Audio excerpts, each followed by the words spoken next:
Welcome back to another episode of the Marketing Quacks podcast. I'm your host, Ryan Dozer, and if you're new to the show, the mission here is to expose the quacks and gimmicks in the marketing industry while featuring some great marketers and entrepreneurs along the way. On this episode, I'm really excited to have on Sidney Tarver. Now, Sidney is a former NFL player who transitioned into entrepreneurship and owns a few businesses, People First Logistics and People First Content. Sidney, thank you so much for joining the show.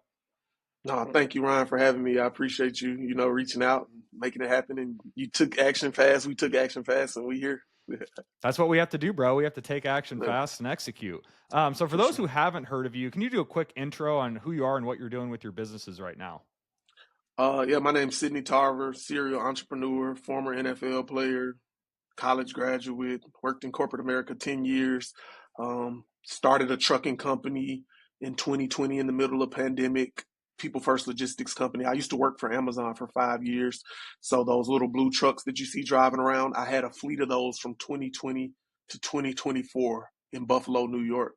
So I had over 50 trucks, hired over 500 drivers during those 4 or 5 years, delivered in the pandemic, had a lot of success.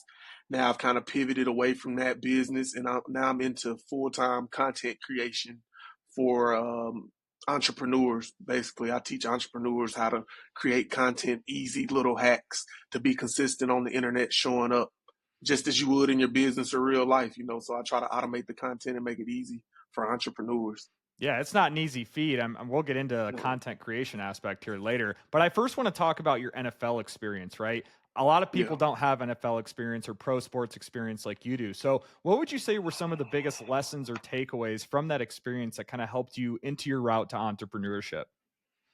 The level of the NFL is the best of the best. So it's the best athletes probably in the world, some of the best athletes in the world. But like the separation of the part is you could be a freak athlete, but if you can't understand the plays or like stuff like that, you're not gonna, just because you're this big and this fast and strong, like somebody who really understands like the concepts and what's really going on is gonna probably beat you every time. And you, like, on paper, you'd be like, there's no way this guy can beat this guy, but like this dude just does everything so right, like his technique's so good, like you can't overcome it. So I'm used to working like at the level of seeing like the greats, like great quarterbacks, just the work ethic. Like Tom Brady was a 6th-round draft pick. There's no way he's supposed to be the greatest quarterback. Like, it doesn't really work like that, but he went and outworked everybody. And that's kind of the athlete I was. Like, I was always good, but it was people I look at and be like, how did they just do that? You'll see freak athletes. But I go to the weight room every day. I do my college homework. I would do the basic stuff to like make people, oh, I can take a look at him. He got a business degree. Like, I was always doing all that I could, not just putting, I guess, my eggs in one basket with football. So when it came to an end on a business decision, it's a business. The NFL is more business than people think is just running around playing football, but it's business decisions. The GMs are dealing with the big budget of players. You're paying some people, one person might get $50 million a year, and you got 50-something people on the team. So you're balancing a budget from that, like, and they're making moves just because, like, let's say a star lineman somebody gets hurt.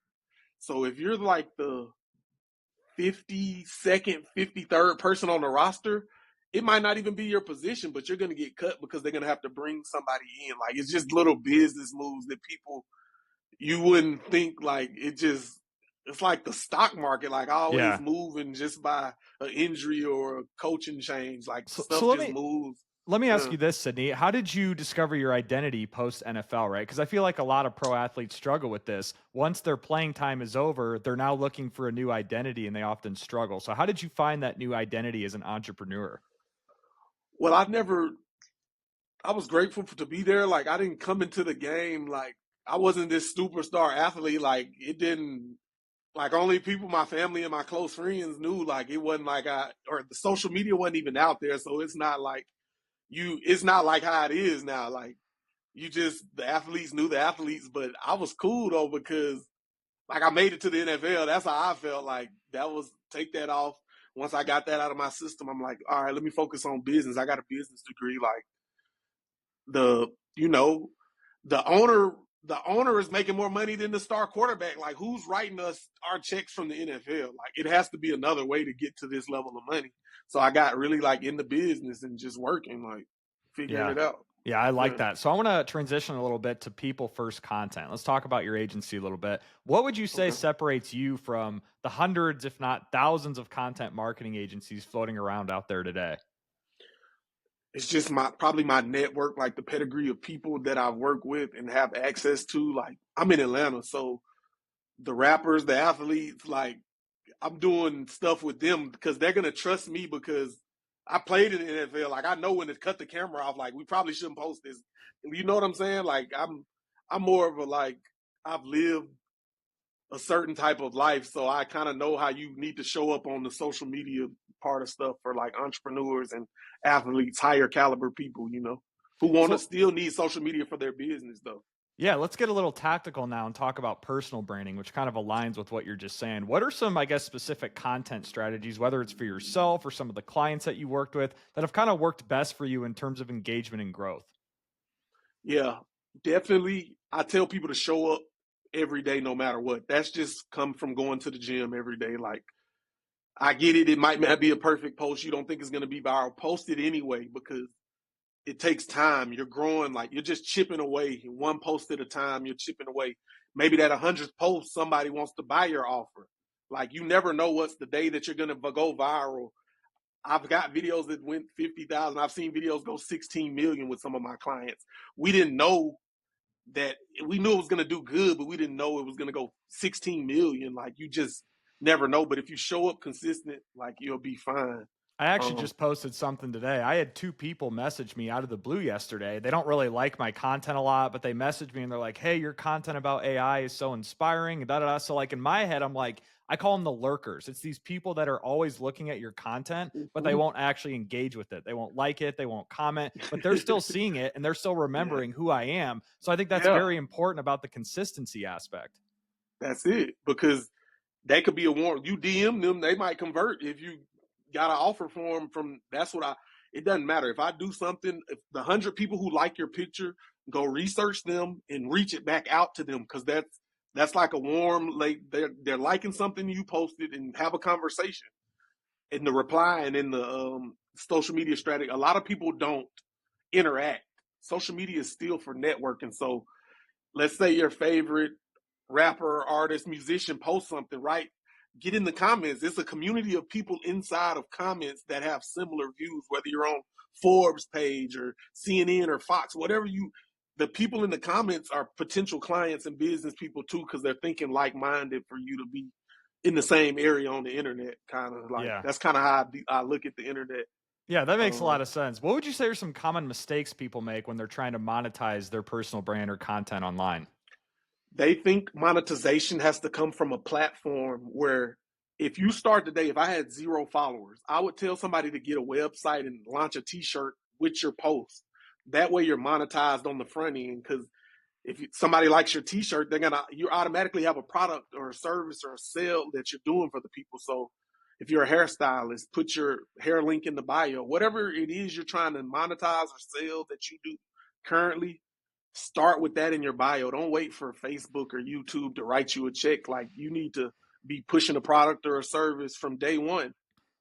You know what I mean? Yeah, To one thing even make content. I learned early as a content creator, it's so important to build the foundation and a funnel and building a lead magnet or an opt-in guide. That way you can capture that traffic because you own it in an email database, work them through sequences or, email out whatever versus relying on algorithms from these big tech sites because as we've seen time and time again, we saw the TikTok situation, all these algorithms update, right? You can't solely trust these algorithms to reward you long term. And I think that's a trap that I see a lot of even big content creators fall into is they're just going into it for the sponsorships and the ad revenue, which in my opinion is a big fallacy. No, you absolutely are right. The email list, I probably have an email list of 69,000 probably emails. Um, no, but that's definitely the way to stay independent on the internet. You're owning your own distribution. Because Because I tell clients that, like, I've seen people with I'm like, what if Instagram bans or blocks your page? What are you going to do? It's They insane. all These huge stare at me creators with aren't thinking of this. Yeah. nah. That's why the creators that are the creators you got to watch out for are like the 10,000 and under, 10,000, 50,000. Like, like, I watch a lot of Dan Cole. And he talks about the one man solopreneur business, but everything is based off the email list and the newsletter, pretty much like the basics. I You listen to don't Pat need, Flynn quite a bit. I don't know if you've okay, heard that name before, I'm going to check but him out. he always coins the term 1,000 super fans. He doesn't care if he has 1 million followers on XYZ platform. If you have 1,000 dedicated super fans on an email list that you can talk to and email regularly, you will be just fine if you're monetizing things correctly. So it's that 1,000 super fans aspect versus chasing the viral stuff and getting millions of followers on just these random platforms. Absolutely. That's the name of the game. But I see a lot of people with a lot of followers and they don't have any idea on how to monetize. They don't have any idea on how to monetize. Yeah, for sure. So So I consult with them too, though. I do consultations as well for them. Yeah, for sure. I want to transition to AI a little bit now. Obviously, that goes along with what you're doing in a content creation business. I want to talk about how you're using AI right now in your people first content agency. AI, I'm a football player, a business college kid. I didn't know how to edit a video or write a cat. Like, I don't even care about that was never in I could figure it out, but I never, until about 2 or 3 years ago, started learning how to just edit and work the computer and get more savvy. But I use AI for editing, scheduling, posting, replying. What That's tools are pretty you much. using for that? I use Opus Clip. Oh, I yeah. use um, CapCut editing, VIO editing. What do I use? Tweet Hunter for Twitter. Um, different people have company ops AI. I have different friends with softwares that I use. I use automation outreach services from some dude from Twitter who DM me. He sends out 200 messages a day on like Instagram and stuff. Like I just use different services that I Yeah. pick up from the internet creators out there. Yeah, no, I get that 100%. I use a bunch of different tools as well, ChatGPT Plus, to kind of create ideas, redistribute stuff. And there's so much going on. I use Claude. You mentioned Opus Clip. Have you dabbled into creating AI video clones yet? I've seen it. I played with some like where I'm doing a dance or running the football routes, but I haven't put like a full my face saying my message one yet. We'll have to hop online and I'll show you what I do. But I actually have an AI video clone. If you go look at my shorts and my TikTok, that is not me at all. I'm using AI to generate 40 to 60-second scripts. I use 11 Labs to generate a professional voice clone that sounds like I'm talking right now. And then I also train it with videos like I'm doing right here. I train it with all these videos. So it has all these different looks of in glasses, different shirts, headphones, not headphones. And then I can just plug in those scripts on trending news in the AI world and then just have it go and share it across all platforms. I like that. I like that a lot. I want to learn some on that. Let's definitely talk about that one. Yeah, it's improved my efficiency quite a bit. I had Julia McCoy on this podcast not too long ago. I don't know if you've heard of her. She's a big name in the AI space, and she calls it liberation through the machine. She's like, I'm just going to dial in my AI clone so I can liberate myself from the constant busy work of burning out and creating videos, because I've burned out before, and I'm sure you have, the more that you do this video stuff. It's time consuming and it's tiring. Yeah, no, for sure. When I first started, I'm actually going to tell, okay, this is a story I don't think I ever said it on any platform, but when I was doing the Amazon trucking thing, it was, I had this young kid start. He was like, why don't you make content videos? I was like, whatever, little kid. He was like at the mailbox. So fast forward, I called him up. I'm like, let's do the content. So he quit his job wherever and came to work with me like full time every day. We was recording, editing, posting a YouTube video each and every day. I will post a long form YouTube video and short. So we fast forward to that, we get like 3 million views talking about Amazon trucking. Amazon sends me this long letter of like, you're trademarking, copywriting, using our name for gain. type stuff. They're like, you need to take everything off the internet, all the podcasts you ever did, anything that you did. They gave me a list of all the videos that I had. Like, delete all your social medias, pull them down, or take down our videos. At this point, it was probably 900 videos. Like, it was crazy, ridiculous. So at that point, I think I deactivated my accounts, but I had a Shopify. I was selling hoodies, merch, like everything, books. And I took all my stuff down. But then we had to come to contract renegotiation, the contract for that year. And I just walked away from it all because I was like, okay, I got something. If Amazon is noticing me, this big corporation, I was trying to partner with them and like do the brand sponsorship thing, but they were like, you breached the contract. You're using our name to gain. I'm like, wow. And I worked for Amazon for 5 years before I even started this trucking company with them. So it was kind of weird. But yeah, I knew I had something then once like I got their attention, they did that. I knew I could do that for anybody else once Yeah, I did it. that's a really interesting story there for sure. Yeah. So I guess with AI changing marketing and content every single day at this point, how do you see AI kind of shaping the future of content creation? I guess where's it all going in your opinion? I'd say see us. We're gonna have the computer, and like you said, you're gonna tell them, right, make me 60 reels for my whatever on this subject, and it's gonna like automate, post, and do everything from a voice command. So at what point, I guess, people consuming that content are they going to think, because it already is happening. I mean, I think like this, I'm sure you do. Was that real? I don't know. But I think the majority of the population is still not there yet. I mean, there's people out there that they turn on the TV, they listen to something, that's the Bible to them. They believe everything that comes out of these people's mouths. They don't question things. But I think as time goes on and as AI becomes more, prevalent in everyday life, we're going to hit an inflection point in society where everyone's going to say, was that real? I don't know. And then they don't know what to believe. No, it's true because, like you say, like my parents, like they still believe in like whatever comes on the news, and I'm just like that. Mine What are you too, talking about? yeah. I'm so them, and then you got the young kids who believe. I don't know. It's gonna be very interesting time. I don't know. Yeah. So I guess for content creators that are maybe a little hesitant to embrace AI in their strategies, what would you say to them to kind of see more opportunities instead of just risks? Well, I mean, if you want to be a professional content creator and you're not using AI, but a professional content creator who know how to use AI, they're gonna beat you every like. It's not even gonna be close. Like you're missing out on just time in market. Like you're missing out on a free resource or that everybody else is using, and it's not that hard to learn. Like you're lazy, you Yeah, know. You're lazy if you 100%. don't want to learn how to get it more efficient. Like you know. Yeah, and it's not a silver bullet, right? I don't believe AI is a silver bullet. I think it's used should be used more as a tool versus a crutch, like some people tend to Yeah. believe. So, in your opinion, I guess how can content creators still stand out, right? Obviously, being authentic and the authenticity element, getting people to trust you. But in addition to that, Sydney, I guess what are your other tips for content creators? Kind of how do they stand out in an age of AI? Literally, I would say my first thing is get a schedule. Like if you're gonna post, there's no be consistent. If you're gonna post one time a week, post one time a week, Monday at 5 o'clock. And if you don't do anything else, don't miss posting on Mondays. Just showing up is the first part. Not not caring. Like you're 9 times out of 10, you're gonna start content creating and you're gonna think your friends and family are supposed to buy your product or whatever, like they're gonna be your supporters and give you $1 million. It's not gonna happen like that.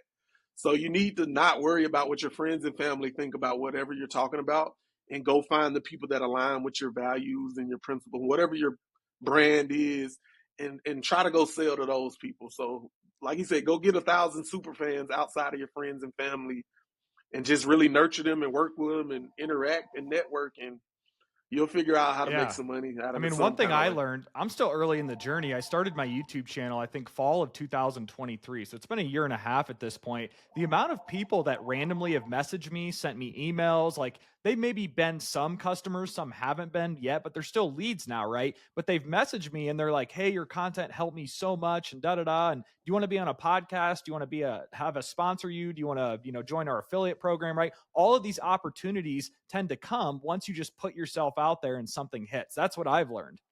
No, for sure. That's it. People are scared to put themselves. Just put your press upload. Like I'm. Don't overthink it. Did I talk too long? Did I mispronounce this word? Like, just post it.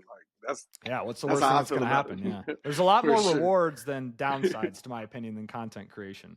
No, So now, absolutely. Sydney, I want to talk about Marketing Quacks. This is the Marketing Quacks podcast after all. So in your opinion, what are some tricks and gimmicks that you see people do in the content creation world? Tips, tricks, and gimmicks. Not I tips, more like gimmicks, right? So clickbait, bait and Oh switch. yeah, Yeah, stuff like yeah, that. yeah. Tr- I do sometimes. It just depends on how of a mood I wake up in. I wake up as a troll sometimes. I troll like I go on Twitter. Let's say on Twitter, I'll go troll. Like if something breaking news, just go argue the opposite point, and like you'll get engagement. Oh Like yeah. a million people might just be arguing with you, telling you their heartfelt opinion, but it gets you engagement and it's just funny. So a lot of comment. I like the comments. Like I like interacting, trying to go viral in the comments. They get a lot of people to go, then click on your profile, check out your offer. But if my content is all serious marketing, business, quirky, like it's like, hold up, this guy has to be trolled, and then they'll click on your link in bio. I've had a lot of people get me that way, just from making a funny comment. They come to my thing, and then do business that way. Yeah. So Yeah, that I makes sense. get Mine active in is the replies. Mine is the clickbait. We're all kind of guilty of this sometimes, but like there are certain creators in my niche of AI where it's every single video, there's a new hack. It's like, oh my God, RIP chat GPT, this update's going to change everything, right? It's Yeah, stuff like that where I know that this is a bunch of shit leading because yeah, I actually understand this, but the average person's going to think, oh my God, what is this? And they're going to click on it, yeah, right? And they're all curious and they're going to be yeah, disappointed by the end of it. So that's my yeah. biggest gimmick right now. I like that. I got a question for you. Yeah, let's hear it. What do you think about DeepSeek and what's going on with that? I've been seeing that go viral, like on Twitter. I was reading, I downloaded it just to play with it the Yeah. other day. So What do you think DeepSeek's about it? actually been around since early December. It's not brand new. Okay. And if you look at my channel, I made a video about it 3 weeks ago because I heard about it in a forum. And I'm like, oh, Yeah. DeepSeek, this is interesting. I'll check this out. So I was pretty Yeah. early compared to most Yeah. people making videos.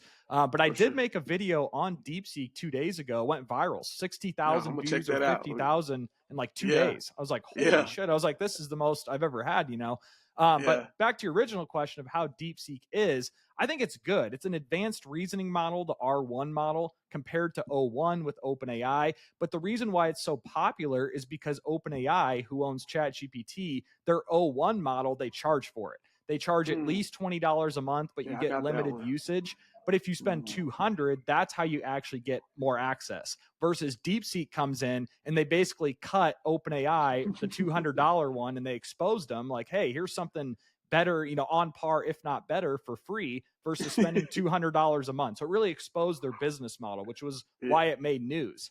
Yeah, I like that. That's good then. I like the competition, and that's how it's gonna be. Yeah, there's all the concerns with China getting data and this and that, but it's no different than TikTok. It's no different than any Yeah. big tech platform stealing and selling our data. So interesting how, the news likes to spin things like that. Yeah.